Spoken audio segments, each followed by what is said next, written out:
AA22A6 అనే working టైటిల్తో అల్లు అర్జున్ మరియు ఆట్లీ కాంబినేషన్లో రూపొందుతున్న సినిమాకు సంబంధించి టైటిల్ పోస్టర్ను ఏప్రిల్ 8 అల్లు అర్జున్ పుట్టినరోజు సందర్భంగా రిలీజ్ చేసేందుకు ప్లాన్ చేస్తున్నారు మూవీ మేకర్స్.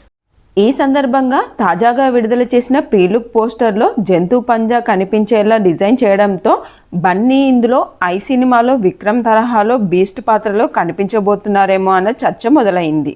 ఇక ఈ మూవీకి సంబంధించి అనౌన్స్మెంట్ వీడియో చూసినప్పుడు ఈ మూవీ మోస్ట్ అడ్వాన్స్డ్ టెక్నాలజీతో కూడిన సైన్స్ ఫిక్షన్ అడ్వెంచర్ మూవీ అనే టాక్ వచ్చింది.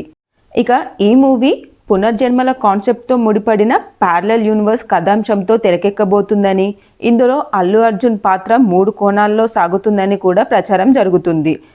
అయితే ప్రీలుక్ పోస్టర్ చూసిన తర్వాత అందులో ఒకటి ఐ సినిమాలో విక్రమ్ తరహా పాత్రలో ఉంటుందేమో అన్న సందేహాలు వ్యక్తమవుతున్నాయి. ఇక దీనికదేంటో తెలియాలంటే ఈ మూవీ యొక్క టైటిల్ పోస్టర్ విడుదలయ్యేంత వరకు వేచి చూడాల్సిందే.